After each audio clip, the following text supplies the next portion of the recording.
राम मिलाई जोड़ी। अब चाहे दुनिया इधर की उधर हो जाए, स्नेहा तो प्रेम की ही दुल्हन बनेगी। दुनिया इधर उधर करने की जरूरत नहीं है बेटा। हम तो ऐसे ही राजी हैं। तू चाहे कल को गधी लाकर बांध दे इस घर में। हमने तो जी लिया अपना जीवन।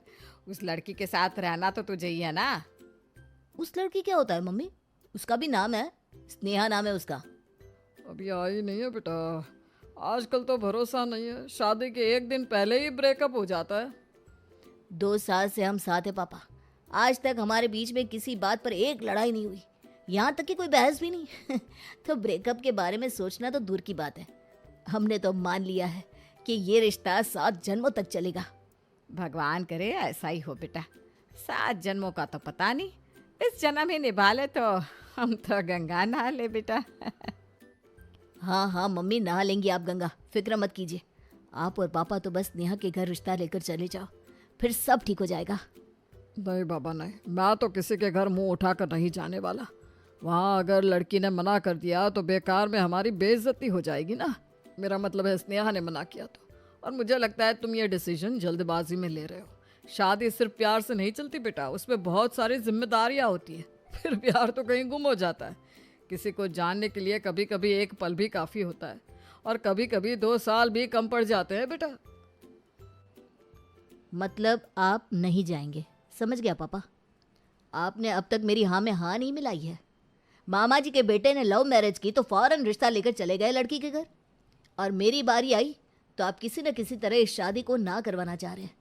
पर आप भी जान लीजिए, मैं शादी करूंगा तो स्नेहा से ही, भले ही आप उसके घर रिश्ता लेकर जाए या ना जाए। मैं अकेला ये रिश्ता लेकर चला जाऊंगा। आप क्यों ऐसा बोल रहे हैं? ये बच्चा नहीं रहा आप। हम चलते हैं ना बेटा तेरे साथ, पर शादी के बाद फिर चाहे कुछ भी हो उसकी जिम्मेदारी तेरी होगी। अपने पापा या मुझे आकर कंप्लेंट मत करना। प्रेम और स्नेहा के रिलेशनशिप को 2 साल हो चुके थे, और अब वो इस गर्लफ्रेंड बॉयफ्रेंड के रिश्ते को शादी में बदलना चाहते थे, जिस बारे में उसने अपने घर पर कह भी दिया था। प्रेम के घर वाले पहले तो पीछे हट रहे थे, पर उसकी जिद के आगे वो करते भी क्या।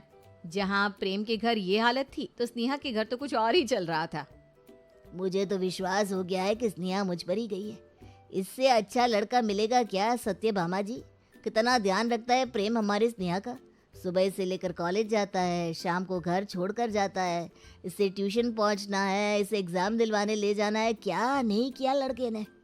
सिर्फ यही नहीं पापा, मैंने जहाँ जॉब ज्वाइन की थी ना, वो बॉस मुझे बहुत बुरी तरह ट्रीट करते थे।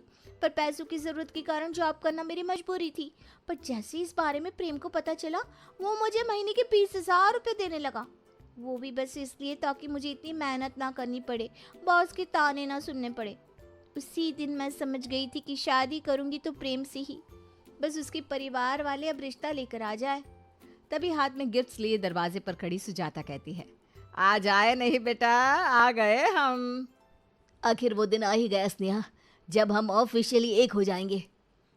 हम तो प्रेम से कई बार मिल चुके हैं बहन जी, पर आप स्नेहा से ज़्यादा मिल नहीं पाई है। आपको कुछ पूछना है तो पूछ लीजिए। सोच समझ कर पूछना पड़ेगा, वरना पता नहीं कब प्रेम को मेरी कौन सी बात बुरी लग जाए। प्रेम कुछ नहीं कहेगा आंटी जी, आप पूछिए तो। शादी के बाद बेटा तुम ऑफिस का काम करना चाहोगी या घर संभालना चाहोगी, या फिर दोनों? क्योंकि प्रेम भी अक्सर ऑफिस से आने के बाद ही खाना बनाता है। खाना तो वैसे मुझे बनाना आता नहीं आंटी जी, पर मैं सीख रही हूँ। आई होप सब कुछ हो जाएगा। और वैसे भी जहाँ प्यार है ना आंटी जी, वहाँ सब कुछ पॉसिबल है। मुझे तो विश्वास है जैसे हमारा प्यार है, हमें किसी भी चीज़ की प्रॉब्लम नहीं होगी आगे चलकर। अभी क्या सवाल जवाब कर रही है सुजाता जी? जो देखना है प्रेम ने देख ही लिया होगा, तभी तो हमें यहाँ लेकर आया है। मैं ये कह रहा था कि हम सगाई अभी के अभी कर दे क्या? ये तो मेरे मन की बात कह दी आपने समधी जी। अभी कर देते हैं, आधे घंटे में तैयारी कर लेता हूँ मैं। और बिना देरी किए दोनों परिवार वाले नेक के साथ सगाई भी वहीं के वहीं कर देते हैं, और 15 दिन के बाद निकल आती है शादी की तारीख। तारीख तो मैंने निकाल दी है सुजाता जी, पर एक बात मैं आपसे कहना चाहूँगा। वैसे तो ये प्रेम विवाह है, पर फिर भी दोनों अगर समझदारी से चले तो ज़्यादा अच्छा रहेगा, क्योंकि लड़के की कुंडली और लड़की की कुंडली में थोड़ा सा दोष है। आगे जाकर कहीं दिक्कत ना हो जाए। होनी होती दिक्कत तो अभी तक ना हो जाती पंडित जी। हमारे प्रेम की कहानी तो शहर के अखबारों में छपेगी। क्यों प्रेम? बिल्कुल सही स्नेहा। और कुंडली में प्रॉब्लम है तब तो ये और भी अच्छी बात हुई। पंडित जी, हम अपने बच्चों को ये भी बता पाएंगे कि कैसे हम अपनी कुंडली के थोड़ा 19-20 होने के बाद भी इस रिश्ते को इतनी अच्छी तरह से चला पाए। और वैसे भी पंडित जी, हमारे हाथ की रेखा तो हमारे हिसाब से चलती है कि नहीं? और 15 दिन बाद स्नेहा बहू बनकर प्रेम के घर आ जाती है। दरवाजे पर खड़े नए जोड़े की आरती करने सुजाता आरती का थाल लेकर आती है। जल्दी आरती करो ना मम्मी, अब मुझसे इंतजार नहीं होता। क्या बोल रहे हो प्रेम? पापा यहीं खड़े हैं, धीरे बोलो ना। अब तो मैं तुम्हारी हूँ। बाप रे सुजाता, तेरे बेटे से तो रहा ही नहीं जा रहा। बड़ा गहरा प्यार लगता है दोनों में। ये तो अब मम्मी को समझाइए आंटी जी। मैं समझ चुकी हूँ बेटा, अब चुपचाप खड़ा रहे और मुझे आरती करने दे। और सारी रस्में पूरी करके आराम से स्नेहा और प्रेम अपने कमरे में जाकर सो जाते हैं। अगली सुबह प्रेम 8 बजे उठकर अपने कमरे से बाहर आता है। बहू नहीं उठी बेटा? थक गई होगी ना पापा, थोड़ी देर में उठ जाएगी। चाय बना दी है बेटा, कुछ देर में बहू के कमरे में भी ले जाना। और जब भी वो उठे उसे याद से कह देना कि आज उसकी पहली रसोई है, तो कुछ ना कुछ मीठा बना ले। और अपने सपनों की राजकुमारी के लिए प्रेम कमरे में चाय लेकर जाता है। देख लिया स्नेहा, लोग कहते हैं पति शादी के बाद बदल जाता है। बदल गया क्या मैं? बेड टी लेकर आया हूँ तुम्हारे लिए। वैसे माँ ने कहा है कि तुम्हें कुछ मीठा बनाना होगा, आज कोई रस्म है, पर तुम फिक्र मत करो, मैं बाहर से रसगुल्ले लाकर रसोई में रख दूंगा। तुम किचन में ज़रा ज़रा मीठा बनाने की एक्टिंग करना और मेरे लाए रसगुल्ले सभी को परोस देना। सोना, स्नेहा लव्स यू। और इस तरह प्यार के साथ स्नेहा और प्रेम के दिन बीत रहे थे। अपने बेटे और बहू को इस तरह साथ में देखकर अब सुजाता के मन से भी डर निकल गया था। पर ऐसा कब तक होता है? 15 दिन बाद एक सुबह हड़बड़ाकर प्रेम नींद से जागता है। हे भगवान, 7:30 बज गए। हद होती है किसी चीज़ की। स्नेहा, मैंने तुम्हें कहा था कि मुझे उठा देना, वो भी तुमसे नहीं हुआ। और ये क्या चस्का है तुम्हारा फ़ोन चलाने का? मेरे फ़ोन की बैटरी भी डेड करके रखी है तुमने। उफ। अब बैट छोड़ो, मुझे वो फाइल ला कर दो, तब तक मैं तैयार हो जाता हूँ। फाइल मुझे नहीं याद आ रही, मैंने कहाँ रख दी है। मेरा मतलब मैं ढूंढती हूँ, तुम तब तक ना कराओ। प्रेम नहा कर आता है और ऑफिस जाने के लिए रेडी हो जाता है। पर इतनी देर में भी स्नेहा प्रेम की संभाल कर रखने के लिए दी हुई फाइल को ढूंढ नहीं पाती। घुमा दी तुमने फाइल? अरे यार, कब बड़ी होगी तुम स्नेहा, हद होती है किसी चीज़ की। अगर आज मैंने वो प्रोजेक्ट सबमिट नहीं किया ना तो नौकरी चली जाएगी मेरी। फिर कहाँ से उड़ाओगी मेरे पैसे तुम? हे, माइंड योर लैंग्वेज प्रेम। और ये किस तरह से बात कर रहे हो तुम मुझसे? मैं तुम्हारे पैसे उड़ाती हूँ? अल्ले मिला बाबू चीज़ें रख के भूल जाता है। कोई बात नहीं बाबू का, सोना है ना, मैं तुम्हारी चीज़ों का ध्यान रखूंगा। यही कहते थे ना तुम? तुम्हें तो पता है मैं अपने खुद के डॉक्यूमेंट संभाल कर नहीं रख पाती, तो क्या ज़रूरत थी मुझे अपनी इतनी इंपॉर्टेंट फाइल देने की? तुम्हें समझ में भी आ रहा है तुम क्या कह रही हो?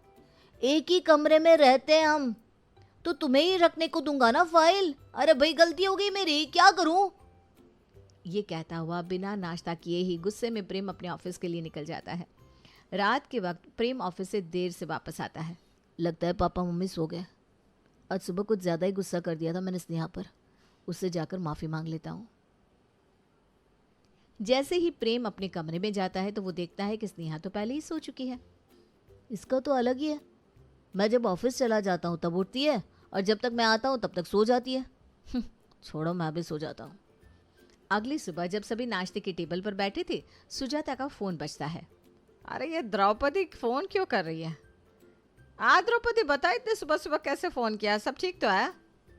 अरे सुजाता, डॉक्टर ने मेरी बहू की डिलीवरी की डेट दे दी है, और तू जानती है ना अगले हफ्ते मेरे घुटने का ऑपरेशन होने वाला है। मैं ऑपरेशन करवाऊँ या बहू को संभालूँ? तू आकर संभाल देना। अरे तुम फिक्र मत करो द्रौपदी, मैं प्रेम से कहकर आज रात की टिकट करवा लेती हूँ। हाँ मम्मी, मैं अभी टिकट करवा देता हूँ, आप फिक्र मत करो। वहाँ जाना ज़्यादा ज़रूरी है। फिर मैं यहाँ रह कर क्या करूँगा? आज तक मैंने कहीं आपको अकेले नहीं भेजा। एक काम करना प्रेम, 2 टिकट करा दे, मैं भी तेरी माँ के साथ चला जाऊँगा। मनोज और सुजाता द्रौपदी के घर चले जाते हैं और घर पर अकेले रह जाते हैं प्रेम और स्नेहा। संडे की सुबह, छुट्टी का दिन, और दोनों लव बर्ड्स एक साथ। प्रेम नहाकर बाथरूम से बाहर आता है और गीले टॉवेल को सोफे पर रख देता है। ये क्या हरकत है तुम्हारी? हर बार की आदत है, कभी टॉवेल को बेड पर रख देते हो, कभी टीवी के ऊपर, और आज ये सोफे पर। सोफा खराब नहीं हो जाएगा क्या? और हाँ, अपने कपड़े ना मशीन में डाल दिया करो, मुझे चुन चुन कर उठाने पड़ते हैं। हो गया, बोल दिया। कपड़े वाली बात मुझे तुम सुबह बोल चुकी हो। मशीन में ही डाले हैं मैंने कपड़े, पहले देखो फिर बोलो। समझ में नहीं आ रहा ये संडे क्यों आ जाता है। कुछ देर बाद प्रेम को बड़ी जोर से भूख लगती है। वो खाना खाने के लिए किचन में घूमने लगता है। आजकल हमारे बीच कितने झगड़े होते रहते हैं ना स्नेहा। इससे पहले हम कितने प्यार से रहते थे। हाँ प्रेम, वैसे सॉरी, मैंने तुम्हें बहुत कुछ सुना दिया। अच्छा तुम बैठो, मैं तुम्हारे लिए कुछ बना कर लाती हूँ। और स्नेहा बनाकर लाती है ब्रेड बटर जैम, जिसे देखकर प्रेम का मुंह बन जाता है। पहले मेरे हाथ से पानी पीकर भी तुम्हारा पेट भर जाता था। जरा सोचो, अभी कपड़े धोकर आई हूँ मैं, नाश्ता कैसे बनाती? अरे मैं बना लेता हूँ नाश्ता, कोई बात नहीं। नाश्ता बनाकर प्रेम कमरे में जाता है और कुछ निकालने के लिए जैसे ही अपना कपबोर्ड खोलता है, स्नेहा के कपड़े प्रेम के ऊपर आकर गिर जाते हैं। जिंदगी बर्बाद हो गई मेरी। दिन भर कुत्तों की तरह काम करो, घर पर खाना बनाओ और उसके बाद इस घर के कपड़े रखने की भी जगह नहीं मिलती। जरा भी फिक्र नहीं है इस लड़की को। पता नहीं कैसा प्यार था इसका जो शादी के बाद ऐसे बदल गया। स्नेहा और प्रेम दोनों ही एक घर में थे और उसके बाद भी उन्हें घड़ी की टिक टिक सुनाई दे रही थी, क्योंकि दोनों में से कोई भी एक दूसरे से बात ही नहीं करना चाह रहा था। कुछ देर बाद स्नेहा अपनी सहेलियों के साथ शॉपिंग पर चली जाती है और प्रेम अपने दोस्तों के साथ। रात के वक्त प्रेम अपने घर लौटता है और देखता है कि घर की सारी लाइट्स ऑफ है। फोन की फ्लैशलाइट ऑन करके प्रेम अपने घर में आता है और लाइट्स ऑन करता है। तुम सो रही हो, वो भी 7 बजे? कुछ बनाया क्या खाने में? बड़ी भूख लगी है। मैंने तो सुबह नाश्ते के बाद खुद ही कुछ नहीं खाया। मेरे सर में ना बहुत दर्द हो रहा है, प्लीज लाइट ऑफ करो। पिछले 3 रातों से मैं बाहर ही खाना खा रहा हूँ स्नेहा। रोज तुम्हारे सर में दर्द हो जाता है। अपनी फ्रेंड के साथ तो तुम बड़े अच्छे तरीके से घूम लेती हो। पता नहीं मम्मी क्यों चली गई। जिस दिन से मम्मी गई है उस दिन से ना इस घर में शांति मिलती है और ना ही खाना। तुम्हें तो जैसे पता ही नहीं था कि मुझे सर दर्द की प्रॉब्लम है। 2 साल डेट किया था ना हमने। हाँ तो उस वक्त मैं अपने घर में रहता था और तुम अपने। 24 घंटे मुझे तुम्हें झेलना नहीं पड़ता था। अब साथ रह रहे हैं तब पता चल रहा है। तुम मुझे नहीं झेल रहे हो, मैं तुम्हें झेल रही हूँ। तुम्हारा पास्ट पता है मुझे। जैसे तुम्हारा पास्ट है ना, उस हिसाब से तुम जैसे लड़के से तो कोई भी लड़की कभी शादी नहीं करती। तो पहली बात तो मैंने तुम पर एहसान किया है, और दूसरी बात, रात को देर से आना, बिस्तर पर फैल कर सोना, रात को खर्राटे लेना कौन लड़की बर्दाश्त करेगी? तुम्हारी चड्डी तक धो दी मैंने, और क्या करूँ जिंदगी में? कभी पानी का ग्लास नहीं उठाया था मैंने, और यार सब कुछ करना पड़ रहा है मुझे। अरे तो किसने कहा था शादी करने के लिए? नहीं करती। और इस तरह स्नेहा और प्रेम की रोज रोज की लड़ाई इतनी ज्यादा बढ़ जाती है कि सुजाता के आने से पहले ही स्नेहा अपने मायके चली जाती है। सुजाता को जब इस बारे में पता चलता है तो फिर भी वो कुछ नहीं कहती। वापस आने के बाद वो नॉर्मल तरीके से अपने घर पर रहने लगती है।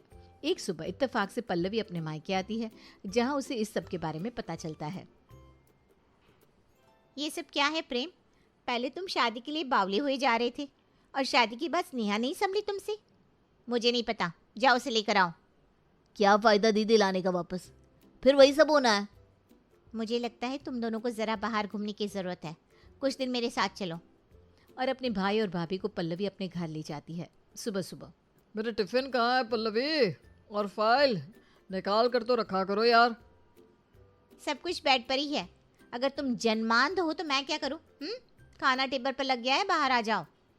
सभी खाने के टेबल पर बैठ जाते हैं। मैं तो बड़ा खुश हूँ साले साहब कि आपकी धर्म पत्नी और आप में कलेश हो गया। इसी बहाने आप दोनों मेरे घर तो बता रहे। और तुम यहाँ पेड़ की तरह खड़ी क्यों? रोटी तो डालो साले साहब की प्लेट में। हे भगवान, किस तरह से बात कर रहे हैं जीजा जी दीदी से। लगता है कभी भी दोनों में लड़ाई हो जाएगी। पेड़ भले खड़ा रहता है पर फल तो देता है। कांटे के पौधे से तो उम्मीद भी क्या की जा सकती है। और अपनी पत्नी के साथ थोड़ी सी नोक झोंक होने के बाद सोमेश ऑफिस चला जाता है। रात को सोमेश ऑफिस से आते ही पल्लवी के गले लग जाता है। सुबह के वाकये के बाद स्नेहा और प्रेम को लगा था कि आज रात तो दोनों आपस में बात ही नहीं करेंगे, पर ऐसा बिल्कुल भी नहीं होता। सोमेश तो पल्लवी के साथ गप्पे मारने बैठ जाता है। और डालें क्या बनाया है खाने में? मेरे सर में बहुत दर्द हो रहा है। मुझे लगता है तुम्हें किसी डॉक्टर को दिखा लेना चाहिए। ये रोज रोज दर्द अच्छी बात नहीं है। तुम बैठो, मैं जाकर खाना बनाता हूँ। क्या देख रहे हो तुम दोनों इतने गौर से? मुझे उस दिन तुम्हें डांटना नहीं चाहिए था ना स्नेहा। कोई बात नहीं प्रेम। वैसे दीदी एक बात पूछूं, आज सुबह तो आप दोनों में बहुत तकरार हो गई थी, उसके बाद फिर से इतना प्यार? उन चीज़ों को पकड़कर थोड़ी ना बैठ सकते हैं।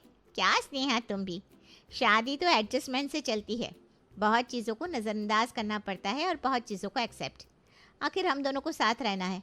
अगर इस तरह छोटी छोटी बात पकड़ेंगे तो फिर तो हो गया। दुनिया के हर कपल्स में लड़ाइयाँ होती हैं, चाहे उनकी शादी को 2 साल हुए हो या 200 साल। और तुम दोनों तो अपनी लव स्टोरी का झंडा आकाश में लहराते थे, इतनी जल्दी झुल गया झंडा? जो तुम दोनों के बीच हो रहा है ना, वो बहुत नॉर्मल है। पहले तुम दोनों अलग रहते थे, इसलिए वो छोटी मोटी प्रॉब्लम्स क्यूट लगती थी, और अब वो बोझ लग रही है। प्यार का रियल टेस्ट तो अब शुरू हुआ है। और पल्लवी के सिखाए सबक को प्रेम और स्नेहा समझ जाते हैं और अपने रिलेशनशिप पर काम करना शुरू कर देते हैं।